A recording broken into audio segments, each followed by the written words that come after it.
Hello and welcome to the third and last part of the Cockpit Virtual Machines tutorial. Be sure to check the first two parts if you haven't done so already.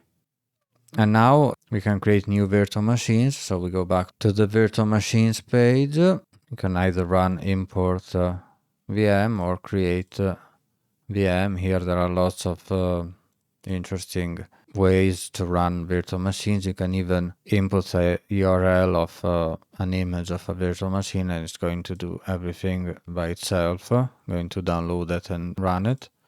But yeah, I essentially did the import because I already had virtual machines.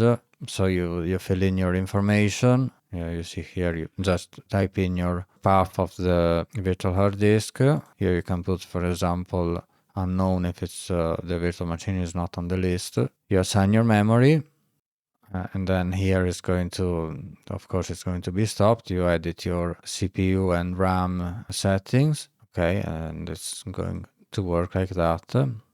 And yeah, the important thing here, besides having a single virtual hard disk for each virtual machine, is the networking configuration. Let's see here. Edit. Okay, this is of course the working example. So here I set the bridge to LAN for interface type. The source is our bridge we created earlier. Model is virt.io. And then you just save it. So that's how you configure the networking to use the bridge. The bridge is on the same subnet as the host machine. So this works fine. Finally, because using the previous method, which I still have here, okay, which I said it's deprecated, but using this script method, the network configuration was very different because it was in another subnet and it wasn't privileged, so that's why it was in another subnet. We reached the remote viewing section. And as I said earlier, Cockpit uses dynamic ports for both VNC and SPICE.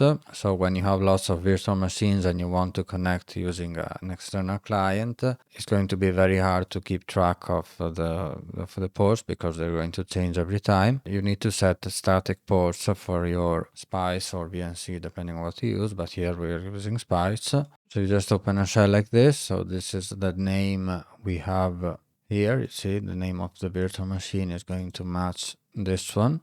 Okay, then your editor with an XML file is going to show up. Then you have to locate the section for the SPICE configuration. So you just search for SPICE.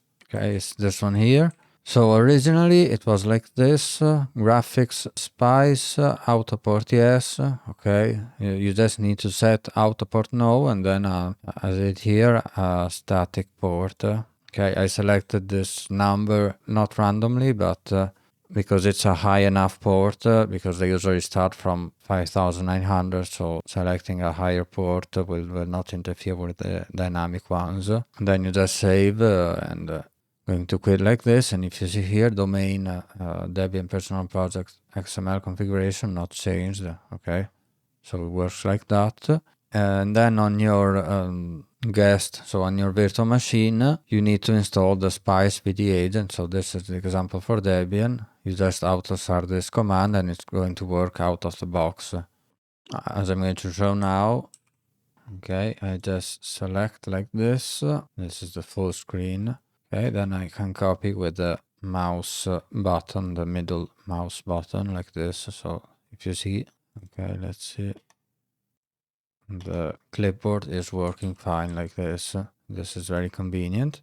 The final step is to increase the GPU memory because I had problems running with the default settings. Sometimes Xorg crashed and I found out it was because of the low GPU memory. You just do like I did for SPICE. You open your virtual machine, you edit the XML file, and you just use a model type virt.io. VRAM in this case is 512 megabytes. Okay, I tested it and it works fine like this. If this short tutorial was useful to you, put a thumbs up and subscribe. And of course, always thank you for watching and see you soon. Bye bye.